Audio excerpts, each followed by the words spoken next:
यार, एक बात बताओ, कितनी बार ऐसा हुआ है कि तुमने एक परफेक्ट सेटअप देखा, स्टॉप लॉस केयरफुली लगाया, एंट्री ली और प्राइस एग्जैक्टली तुम्हारे स्टॉप लॉस तक गई, उसे हिट किया और फिर वहां से पलट गई? जिस डायरेक्शन में तुम ट्रेड लेना चाहते थे, प्राइस एग्जैक्टली उसी डायरेक्शन में चली गई, लेकिन तुम पहले ही बाहर हो चुके थे। अगर यह सिर्फ एक बार होता तो कोइंसिडेंस कहते, दो बार होता तो बैड लक कहते, लेकिन जब यह बार बार होने लगे तो यह कोइंसिडेंस नहीं है, यह एक सिस्टम है। और आज इस वीडियो में मैं तुम्हें एग्जैक्टली वो सिस्टम दिखाने वाला हूं जो मार्केट मेकर्स यूज करते हैं तुम्हारे स्टॉप लॉस को हंट करने के लिए। और सबसे इंपॉर्टेंट, मैं तुम्हें यह भी बताऊंगा कि इसी सिस्टम का इस्तेमाल करके तुम उनके साथ ट्रेड कर सकते हो, उनके अगेंस्ट नहीं। इस स्ट्रैटेजी का नाम है लिक्विडिटी स्वीप ट्रेडिंग स्ट्रैटेजी, और यह स्मार्ट मनी कंसेप्ट्स का सबसे पावरफुल टूल है। तो चार्ट तैयार रखो, शुरू करते हैं। नंबर 1, मार्केट मेकर्स क्या करते हैं। पहले यह समझो कि मार्केट एक्चुअली काम कैसे करती है। जो हम रिटेल ट्रेडर्स सोचते हैं कि मार्केट डिमांड और सप्लाई से मूव करती है, कि अगर ज्यादा लोग बाय करें तो प्राइस ऊपर जाती है, यह पार्शली सच है, लेकिन पूरी पिक्चर यह नहीं है। असली पिक्चर यह है कि मार्केट में कुछ बहुत बड़े प्लेयर्स होते हैं, banks, hedge funds, institutional traders. इनके ऑर्डर्स इतने बड़े होते हैं कि ये एक ही बार में एग्जीक्यूट नहीं हो सकते। अगर एक बड़ा इंस्टीट्यूशन सडनली मार्केट में 1 लाख कॉन्ट्रैक्ट्स बाय करे तो प्राइस इतनी तेज ऊपर जाएगी कि उनका खुद का एवरेज एंट्री बहुत महंगा हो जाएगा। तो वो क्या करते हैं? वो मार्केट को मैनिपुलेट करते हैं। वो एक स्पेसिफिक लेवल को आइडेंटिफाई करते हैं जहां रिटेल ट्रेडर्स के स्टॉप लॉसेस इकट्ठे हों, फिर प्राइस को उस लेवल तक पुश करते हैं, स्टॉप लॉसेस ट्रिगर होते हैं और उन्हीं ट्रिगर्ड ऑर्डर से वो अपनी पोजीशन फिल करते हैं। इसे कहते हैं लिक्विडिटी ग्रैब या लिक्विडिटी स्वीप। स्क्रीन पर देखो, यहां एक लेवल है जिसे प्राइस ने 2 बार रिस्पेक्ट किया, यानी 3 बार प्राइस यहां आई और बाउंस हुई। अब रिटेल ट्रेडर्स क्या करते हैं? वो इसे स्ट्रॉन्ग सपोर्ट मानकर यहां बाय करते हैं और अपना स्टॉप लॉस इस लेवल के थोड़ा नीचे रखते हैं। मार्केट मेकर्स को एग्जैक्टली पता है कि स्टॉप्स कहां हैं, तो वो प्राइस को थोड़ा नीचे ले जाते हैं, स्टॉप्स ट्रिगर होते हैं। कुछ रिटेल ट्रेडर्स नीचे ब्रेकडाउन देखकर सेल ऑर्डर्स लगाते हैं और मार्केट मेकर्स उन्हीं सेल ऑर्डर्स को बाय करके अपनी बड़ी लॉन्ग पोजीशन बना लेते हैं। फिर प्राइस शार्प रिवर्सल लेती है, ऊपर जाती है और रिटेल ट्रेडर्स हाथ मलते रह जाते हैं। यह होता है हर रोज, हर चार्ट पर। और जब तक तुम इसे नहीं समझोगे, तुम हमेशा उस साइड पर रहोगे जो लूज करती है। नंबर 2, रिटेल ट्रैप्स, वो पैटर्न्स जो तुम्हें फंसाते हैं। अब बात करते हैं उन स्पेसिफिक पैटर्न्स की जिन्हें रिटेल ट्रेडर्स सबसे ज्यादा यूज करते हैं और जिनसे मार्केट मेकर्स सबसे ज्यादा आपका फायदा उठाते हैं। पहला पैटर्न, डबल टॉप। स्क्रीन पर देखो, प्राइस ऊपर गई, एक हाई बनाया, वापस नीचे आई, फिर दोबारा उसी हाई के पास गई और वापस आ गई। टेक्स्ट बुक में यह बेयरिश रिवर्सल पैटर्न है। रिटेल ट्रेडर्स यहां सेल करते हैं और स्टॉप लॉस उस डबल टॉप के ऊपर रखते हैं। लेकिन देखो क्या होता है, प्राइस फिर एक बार ऊपर जाती है, डबल टॉप को थोड़ा ब्रेक करती है, स्टॉप्स ट्रिगर होती हैं और फिर शार्प नीचे आती है। जो रिटेल ट्रेडर के पैटर्न सही था, उसका स्टॉप लॉस हिट हो गया, और जो इंस्टीट्यूशन था उसने उसी पॉइंट पर अपनी शॉर्ट पोजीशन फिल कर ली। दूसरा पैटर्न, ट्रेंड लाइन ब्रेक। एक अपट्रेंड में ट्रेंड लाइन बनती है, रिटेल ट्रेडर्स इसे सपोर्ट मानकर यहां बाय करते हैं, स्टॉप लॉस नीचे। मार्केट मेकर्स पहले ट्रेंड लाइन को ब्रेक करते हैं, स्टॉप्स हिट होती हैं और फिर प्राइस वापस ऊपर चली जाती है। यह हर जगह होता है, डबल बॉटम पर भी, सपोर्ट रेजिस्टेंस पर भी, राउंड नंबर्स पर भी, क्योंकि यह वही लेवल्स हैं जहां सबसे ज्यादा रिटेल स्टॉप्स इकट्ठे होते हैं। और यह जानकर फ्रस्ट्रेटिंग नहीं होना चाहिए, यह जानकर एक्साइटेड होना चाहिए, क्योंकि अब तुम जानते हो कि ट्रैप कहां है और ट्रैप को अवॉइड करना आसान है, बल्कि इन ट्रैप्स का यूज करके तुम उनके साथ ट्रेड कर सकते हो। नंबर 3, सप्लाई और डिमांड जोन्स, असली फाउंडेशन। अब आते हैं इस स्ट्रैटेजी के असली फाउंडेशन पर, सप्लाई और डिमांड जोन्स। सप्लाई जोन वो एरिया है जहां से इंस्टीट्यूशनल सेलर्स ने मार्केट में बड़े सेल ऑर्डर्स लगाए थे, इसीलिए प्राइस वहां से तेज नीचे आई। डिमांड जोन वो एरिया है जहां से इंस्टीट्यूशनल बायर्स ने बड़े बाय ऑर्डर्स लगाए और प्राइस वहां से तेज ऊपर गई। लेकिन एक इंपॉर्टेंट बात, इंस्टीट्यूशंस अपने ऑर्डर्स एक साथ एग्जीक्यूट नहीं कर सकते। तो जब प्राइस पहली बार उस जोन से मूव करती है, इंस्टीट्यूशंस के सारे ऑर्डर्स फिल नहीं होते, बाकी ऑर्डर्स वहीं पेंडिंग रहते हैं। और जब प्राइस वापस उस जोन पर आती है, इंस्टीट्यूशंस अपने बचे हुए ऑर्डर्स एग्जीक्यूट करते हैं और प्राइस फिर से उसी डायरेक्शन में मूव होती है। यही वजह है कि सप्लाई और डिमांड जोन्स काम करते हैं।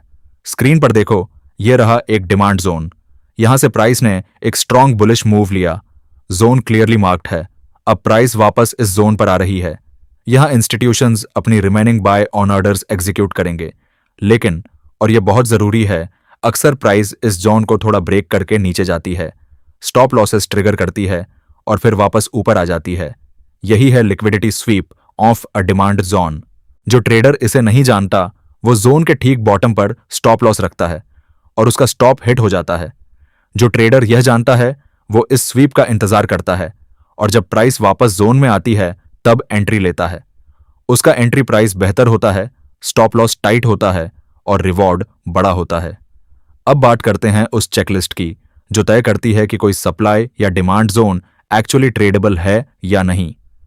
इस स्ट्रैटेजी में हम किसी भी जोन को तब तक वैलिड नहीं मानते जब तक ये 4 कंडीशंस पूरी ना हो। पहली कंडीशन, कैंडल साइज। जोन से जो मूव हुआ हो वो स्ट्रांग होनी चाहिए, मतलब बड़ी बुलिश या बेरिश कैंडल्स। छोटी छोटी कैंडल्स से हुआ मूव इंस्टीट्यूशनल एक्टिविटी की निशानी नहीं है। जब एक बड़ी पावरफुल कैंडल किसी एरिया से निकले तो समझो कि यहां बड़ा पैसा आया था।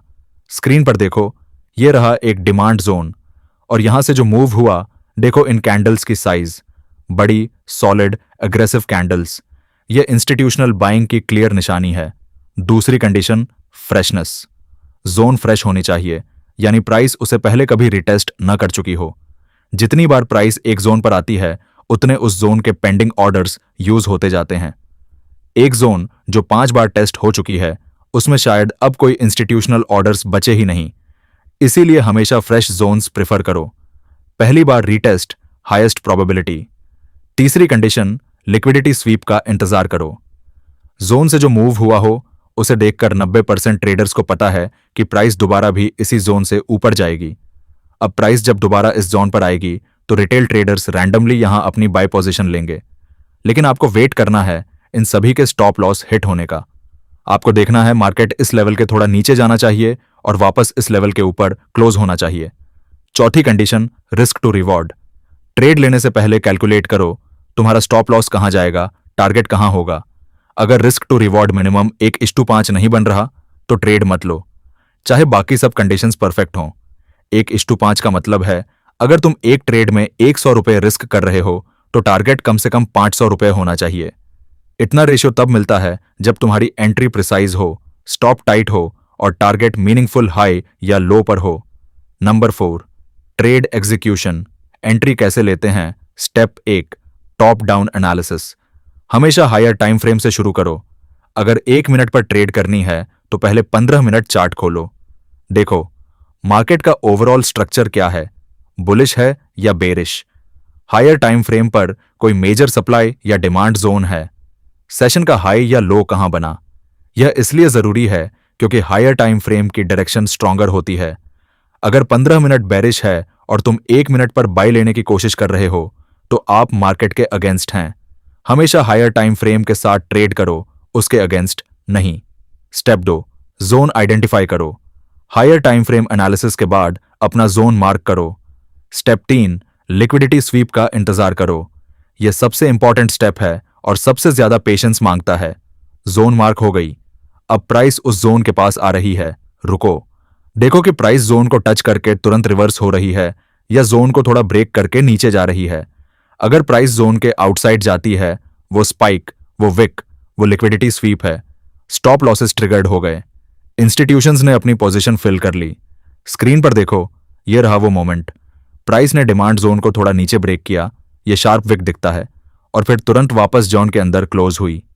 अब 1 मिनट चार्ट पर आओ। स्टेप 4, कंफर्मेशन और एंट्री। 1 मिनट पर देखो स्वीप के बाद क्या हो रहा है। स्ट्रक्चर बदल रही है, पिछला स्विंग हाई ब्रेक हो रहा है, यानी चेंज ऑफ कैरेक्टर आ रहा है। जब 1 मिनट पर CHOCH कंफर्म हो, यानी स्ट्रक्चर लोकली बुलिश हो जाए, अब एंट्री के लिए आपको इस चोंच वाले मूव में एक चीज और देखनी है, ऑन ऑर्डर ब्लॉक या FVG। इससे एंट्री और एक्यूरेट बन सकती है। स्टॉप लॉस कहां रखें? ऑर्डर ब्लॉक या FVG के लो के ठीक नीचे, यानी उस विक के लो से थोड़ा नीचे, क्योंकि अगर प्राइस वहां वापस गई तो सेटअप फेल हो गया। टारगेट कहां रखें? प्रीवियस हाई या जहां नेक्स्ट सिग्निफिकेंट लिक्विडिटी पूल हो। और एंट्री से पहले एक बार कंफर्म करो रिस्क टू रिवॉर्ड मिनिमम 1:5 बन रहा है।